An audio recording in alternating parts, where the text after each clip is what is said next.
우리는 천국의 시민들입니다. 주님께서 다시 오심을 바라보면서 소망 가운데 살아가지만 천국의 시민으로서 주님께서 다시 오심을 바라보고 살아가는 일은 그리 녹록하지 않습니다. 왜냐하면 이 땅에서 그리스도인으로 살아가는 일이 엄청난 영적인 싸움이기 때문입니다. 분명한 것은 주님께서 다시 오심을 바라보고 살아간다면 주님 안에 굳게 서야 합니다. 여기서 선다라는 말은 전쟁에 쓰이는 단어입니다.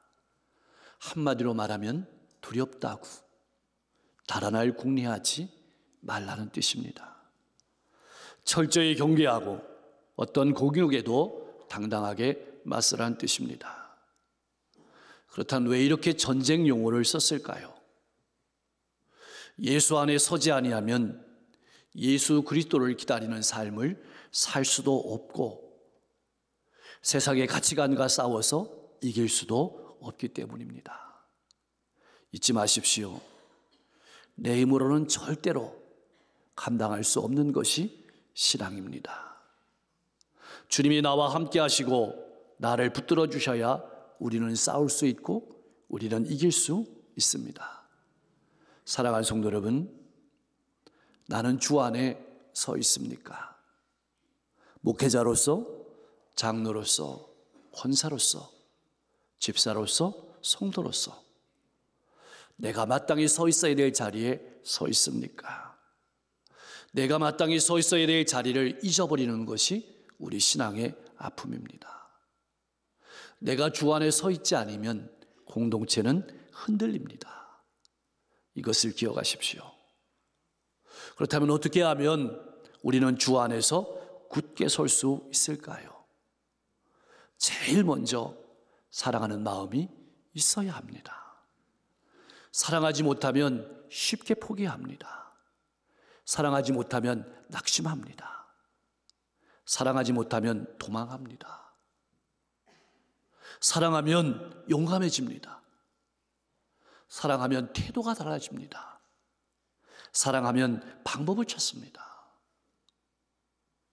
여러분의 인생의 눈앞에 지금 문제가 산적해 있습니까? 사람에게 실망이 있습니까? 바울은 지금 감옥에서 편지하고 있습니다. 내일 자신의 운명이 어떻게 될지 알지 못합니다. 근데 낙담하지 않습니다. 기뻐했습니다. 무엇 때문에 있을까요?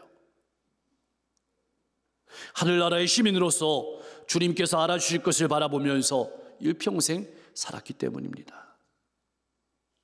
주님께서 영혼들을 사랑하신 것처럼 맡겨주신 영혼들을 사랑하며 살았기 때문입니다. 빌립보 교인들도 우리와 마찬가지로 부족한 부분이 많았습니다. 그래도 바울은 그들을 이렇게 부릅니다. 나의 사랑하고 사모하는 형제들, 나의 기쁨이요 면류가 아닌 사랑하는 자들아. 내 주변에 있는 영혼들을 나는 어떻게 부르고 있습니까? 사랑하는 사람입니까? 아니면 내가 필요해서 만나는 존재들입니까? 사랑해야 굳게 설 수 있습니다.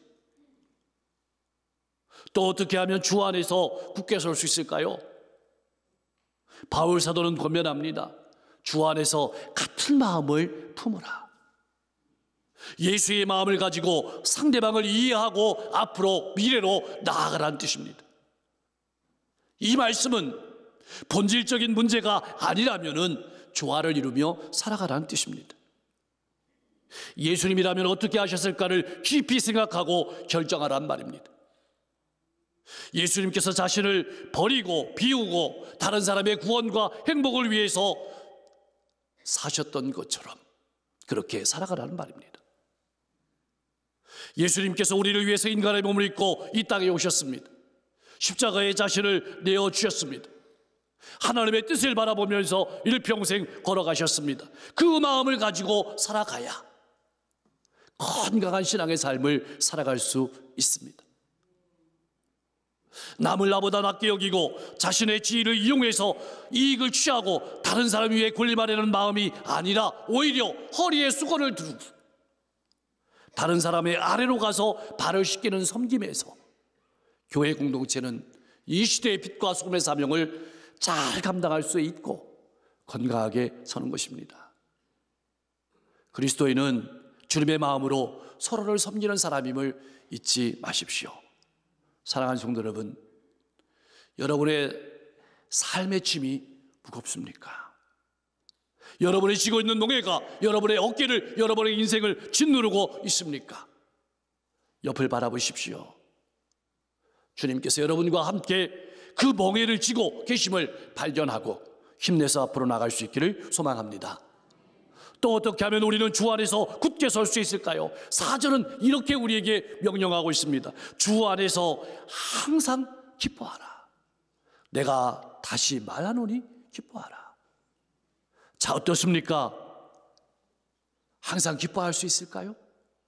인간적으로 불가능한 일입니다. 빌립보 교회 상황이 그랬습니다. 율법주의자들의 도전이 있었습니다. 이단의 공격도 심했습니다. 거기다가 교회 안에 분열도 있습니다. 한국 교회의 모습이 그렇고 이 나라의 모습이 그렇습니다. 그렇다면 우리가 기뻐할 수 있는 근거는 무엇일까요? 맞습니다. 주님 때문입니다. 어떤 상황에 있든지 하나님께서 그 상황을 통해서 역사하실 것을 믿기 때문에 우리는 기뻐할 수 있는 것입니다. 그러므로 사랑하는 성도 여러분, 문제나 상황에 압도당하지 마시고 내 문제보다 그리고 상황보다 크시고 역사를 주관하시는 하나님께 초점을 맞추고 시대를 바라보십시오. 눈을 들어서 하나님께서 일하심을 바라보십시오. 상황과 문제가 여러분의 마음을 점령하지 못하도록 주님 안에서 기쁨으로 굳게 서십시오. 항상 기쁨을 선택하고 여러분의 마음을 지키며 주님의 마음으로 다른 이들을 품고 미래를 향해 나가는 성도님들 되시기를 주님의 이름으로 간절히 축복합니다. 그렇다면 우리가 이렇게 기쁨으로 살아갈 수 있는 이유는 무엇일까요? 주님께서 가까우시기 때문입니다. 이 말씀은 주님이 우리 곁에 계시다는 뜻이기도 하고 주님께서 곧 오셔서 진실을 바로 잡으실 것이라는 믿음 때문입니다. 그래서 바울 사도는 고린도서 5장 10절 말씀에서 이렇게 증언했습니다. 우리 같이 한번 읽어보겠습니다. 이는 우리가 다 반드시 그리스도의 심판대 앞에 나타나게 되어 각각 선악간에 그 몸으로 행한 것을 따라 받으려 함이라. 아멘.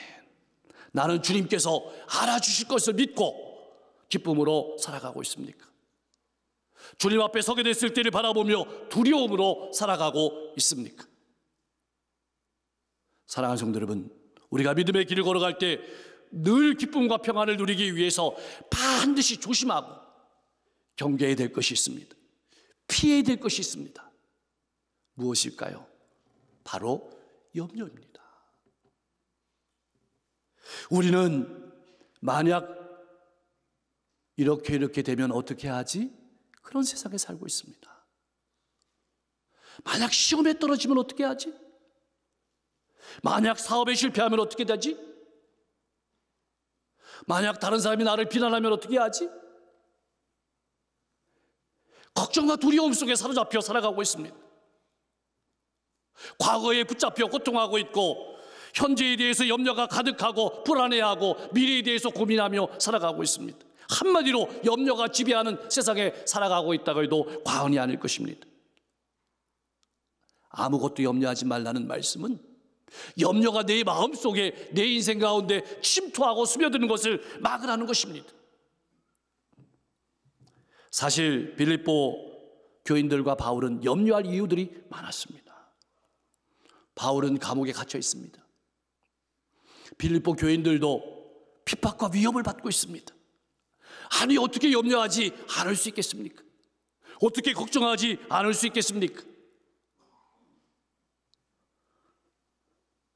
그것은 하나님께서 우리의 문제와 상황보다 크심을 믿기 때문입니다. 하나님께서 우리의 처지를 알고 계십니다. 우리의 문제를 알고 계십니다. 우리의 아픔을 알고 계십니다. 우리를 지키시고 인도하시고 보호하십니다. 나는 이 믿음이 분명합니까? 사랑하는 성도 여러분, 잠을 못 주무시고 불안에 시달리는 분은 없습니까? 해를 넘기도록 가지고 가고 있는 걱정은 없습니까? 미래에 대한 불안에 시달리는 분은 없습니까? 염려를 중단하시고 하나님께 나오십시오. 기다리고 계십니다. 우리가 믿는 하나님은 모든 상황을 바꾸실 수 있는 분입니다. 하나님께서 우리의 문제보다 크심을 믿는다면 우리가 해야 될 일은 염려를 중단하고 오직 기도하는 것입니다. 기도의 시작은 염려를 중단하는 것입니다. 염려가 생기는 뿌리는 7절에 기록된 대로 우리의 마음과 생각입니다. 우리의 마음과 생각에 염려가 침투하게 되면, 두려움이 침투하게 되면 우리의 마음과 생각은 통제할 수 없는 상태에 빠지게 됩니다. 염려가 염려를 낳고 두려움이 두려움을 낳습니다. 이때 우리가 기억해야 될 것은 기도입니다. 염려가 내 마음속으로 밀려오려고 하면 즉시 기도의 자리로 나아가십시오. 그런데 기도할 때 반드시 우리가 잊지 말아야 될 것이 있습니다. 그것은 바로 감사입니다. 감사함으로 기도한다는 말은 하나님께서 내 기도에 반드시 응답하신다는 확신 있기 때문에 감사하는 겁니다. 또 하나는 하나님의 뜻에 절대적으로 순종하겠다는 의지가 들어있는 것입니다. 그래서 감사함으로 기도하는 겁니다. 그러므로 감사가 없는 기도는 원망에 불과합니다. 그냥 넋두리에 불과합니다. 내 기도에는 응답하심을 믿는 감사가 있습니까? 하나님의 뜻에 순종하겠다는 결단이 있습니까? 만약 우리가 감사함으로 기도한다면 어떤 일들이 일어나게 되는 것일까요? 하나님께서 주시는 평강을 얻게 됩니다. 그렇다면 모든 지각에 뛰어난 하나님의 평강이란 무슨 뜻일까요? 우리의 마음으로는, 우리의 생각으로는 도저히 이해할 수 없는 마음의 평안을 하나님이 주신다는 것입니다. 그런데 여러분, 여기서 우리가 눈여겨보아야 될 것은 하나님께서는 우리의 문제를 해결해 주신다거나 우리의 환경에 대해서는 일체 언급하지 않으십니다. 왜 그럴까요?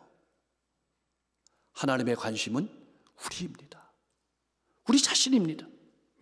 하나님께서 해결하시는 문제의 해결은 환경이나 조건이 바뀌는 것이 아니라 우리가 바뀌는 것입니다. 우리 자신이 바뀌는 것입니다. 그래서 기도하게 되면 내가 바뀌게 되는 것입니다. 지키시리라는 말은 보초를 서신다는 뜻입니다. 누가 보초를 섭니까? 하나님께서 보초를 서십니다. 어디에서 보초를 서십니까? 우리 마음의 촉소에서 보초를 서시는 것입니다. 우리 마음의 염려와 두려움이 사로잡지 못하도록 보초를 서시는 것입니다. 그래서 하나님이 주시는 평안과 기쁨을 누리면서 미래를 향해서 힘차게 나아갈 수 있게 되는 것입니다. 우리가 살다 보면 기뻐할 수 없는 상황을 마주할 때가 너무나도 많습니다.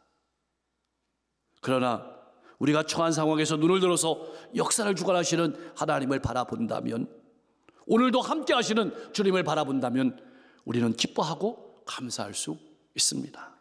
하나님께서 일하실 것을 바라보면서 믿음으로 걸어가는 복된 인생 되시기를 주님의 이름으로 간절히 축복합니다. 지금까지 우리는 그리스도 예수 안에서 하나님께서 주시는 것들을 살펴보았습니다. 그렇다면 우리의 삶은 이것으로 충분할까요? 아닙니다. 세상 가운데서 그리스도인으로서 정결하게 살아가는 일이 남아 있습니다. 그러한 삶을 살아가기 위해서 우리가 품고 살아가야 될 생각은 무엇일까요? 우리는 우리의 마음을, 우리의 생각을 무엇으로 채우며 살아가야 할까요? 8절에 기록되어 있습니다. 8절에 반복해서 명령하시는 말씀이 있습니다. 무엇에든지 무엇에든지 무엇에든지. 이 말씀은 어떠한 처지에 있든지 어떤 상황에 있든지 어떤 일을 하든지 우리가 반드시 살아내야 될 것임을 말씀하고 있는 것입니다. 그렇다면 8절 말씀에서 그리스도인들은 어떤 사람이 되어야 할까요? 그리스도 안에서 항상 기쁨의 삶을 살아가며 기도로 주님이 주시는, 하나님이 주시는 평안을 누리며 살아가는 그리스도인들이 예배당 바깥에서 살아내야 될 삶은 어떤 삶일까요? 염려와 부정적인 생각을 떨쳐버리고 살아내야 될 삶은 어떤 삶일까요? 무엇에든지 참되어야 합니다. 언제나 어떤 상황 속에서나 진실되게 행동하라는 말씀입니다. 그리스도인들은 진실해야 합니다. 거짓말하면 안 됩니다. 나는 어떻습니까? 언제나 진실을 말하고 살아가고 있습니까? 또한 그리스도인은 경건해야 됩니다. 성품이나 인격 면에서 믿지 않는 사람과 달라야 합니다. 내 성품은, 내 인격은 이웃들에게 존경받을 만한 인격입니까? 성품입니까? 품위가 있습니까? 나는 어떻습니까? 또한 그리스도인들은 옳아야 합니다. 다시 말하면 하나님의 말씀과 내 삶이 일치되어야 된다는 뜻입니다. 청결해야 됩니다. 도덕적으로 흠이 없어야 합니다. 마음과 생각, 동기가 깨끗해야 합니다. 오늘 우리는 결과의 세상에 살아가고 있습니다. 어떻게 되든 결과만 좋으면 됐다고 생각하는 세상 속에 살아가고 있습니다. 그래서 아픔이 있습니다. 그리스도인들은 생각이, 동기가 깨끗해야 합니다. 결과만 좋으면 안 됩니다. 사랑받을 만 해야 됩니다. 행동이나 말이 다른 사람으로부터 사랑을 받을 만 해야 합니다. 칭찬받을 만 해야 됩니다. 선한 행동을 통해서 좋은 평판을 얻으라는 말씀입니다. 그리스도인으로서 다른 사람들에게 선한 행동을 해서 좋은 평판을 얻고 덕을 끼쳐서 찬사를 받고, 그래서 그들로 하여금 구원을 얻도록 그렇게 살아가라고 말씀하시는 것입니다. 이것을 늘 생각하고 살아가라는 뜻입니다. 여러분 마음에는 무엇이 담겨 있습니까? 늘 우리가 우리 마음속에 넣는 것이 우리의 말이 되어 나옵니다. 우리의 성품이 되어 나옵니다. 우리의 행실이 되어 나온다는 사실을 잊지 마십시오. 우리는 주님께서 오실 때까지 염려하지 말고 감사함으로, 기도함으로 하나님이 주시는 평안을 누리는 가운데 진실하게 살고, 경건하게 살고, 참되게 살고, 다른 사람의 칭찬과 다른 사람의 존경을 받으며 살고, 그리고 다른 사람으로 하여금 구원을 얻도록 삶을 살아가야 합니다. 9절 말씀은 우리가 늘 가슴에 새기고 자녀들과 이웃들에게 할 수 있는 말이어야 합니다. 바울 사도는 이렇게 얘기했습니다. 너희는 내게 배우고 받고 듣고 본 바를 행하라. 그리하면 평강의 하나님이 너희와 함께 계시리라. 바울은 감옥에 앉아서 말만 하지 않았습니다. 자기가 말한 대로 그렇게 살았습니다. 어떻게 하면 주님을 기쁘시게 할 것인지를 생각하면서 평생을 달려왔습니다. 주님께서 본을 보이셨던 그 삶을 평생 동안 살아내며 살아왔습니다. 바울에게 있어서 기독교 신앙은 그저 좋은 말씀이 아니었습니다. 그것은 삶이었습니다. 우리도 마찬가지입니다. 기독교는 좋은 말씀이 아닙니다. 그것을 넘어섭니다. 기독교는 삶이어야 합니다. 그리스도인들의 삶은 나와 다른 사람을 대하는 삶입니다. 다른 사람을 대하기 때문에 어려움이 있고 고민이 있고 고통이 따라오는 것이 사실입니다.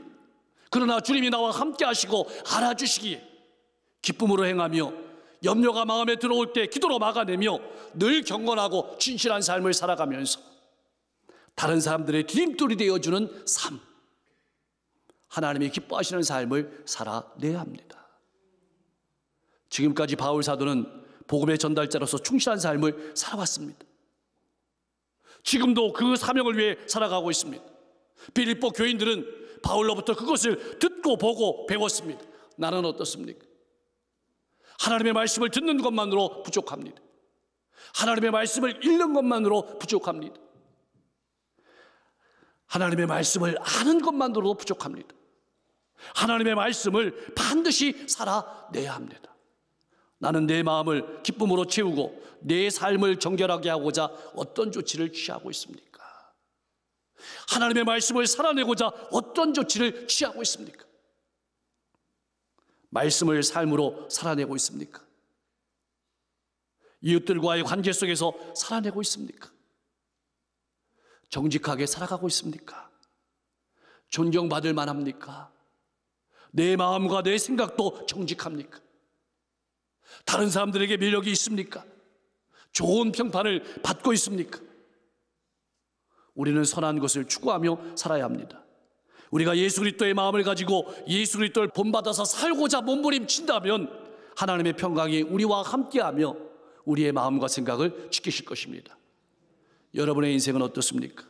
나를 본받으라고 할 만한 삶입니까?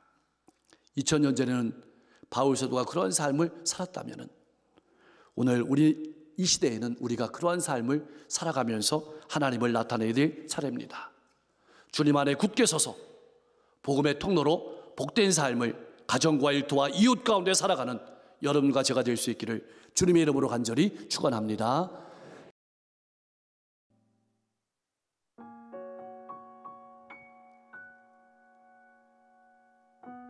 제가 이야기 하나 해드릴게요. 2000년 전에 예수님이 이 땅에 오셨대요. 그런데 하루는 예수님이 사마리아라는 곳을 지나가겠다고 하십니다. 근데 그 당시 사마리아는 혼혈인들이 살고 있던 곳이라서 잘 안 갔거든요. 너네 더러워. 우리는 너네랑은 안 놀래. 근데 예수님이 굳이 이 땅을 가겠다고 하십니다. 근데 이를 이해할 수 없었던 한 제자가 물어봐요. 예수님 왜 굳이 그 땅을 가십니까? 여기 가시면 또 바리새인들하고 사두개인들하고 꼬투리 잡힐 텐데 왜 굳이 그 땅을 가십니까?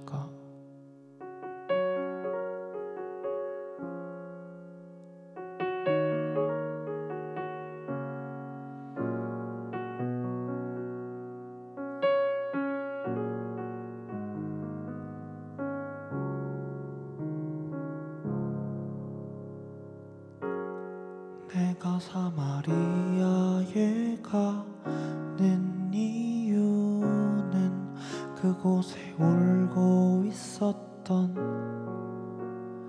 내가 있어서 햇볕이 따갑고 그늘도 없는 낮에 나는 기다렸단다. 내가 내게 오기를 아무도 찾지 않는 한 낮의 우물가에 어젯밤을 다 잠든 내가 내게로 온다. 아무도 찾지 않는 한 낮의 물가에 이제껏 삶에 지친 내가 내게로 온다. 나는 사마리아 여인에게 말을 건다. 기쁨의 차 말을 건다. 하늘 보좌 내려놓고 그래 여기에 왔다고. 넌 내게 다시 이리 재촉한다. 그 물을 내게 달라 한다. 넌 이미 보았다. 그 물이 여기에 바로 내 안에 있어. 제가 2013년도 때 중동에 간 적이 있는데요. 중동의 낮은 되게 더워요. 근데 이 요한복음 4장의 시간을 해석을 하는 게 그게 두 가지로 나뉘더라고요. 하나는 로마 시간으로 해석을 하는 게 있고 또 하나는 유대 시간으로 해석을 하는 게 있는데요. 그 해석에 따라서 그 예수님이 오셨던 시간이 조금 달라요. 근데 중요한 건 예수님이 언제 오셨냐가 아니라 예수님이 이 여자 때문에 이곳에 오셨다는 거거든요. 제가 지금부터 들려드리는 이야기는 유대 시간으로 해석을 한 버전이에요. 근데 보통 물을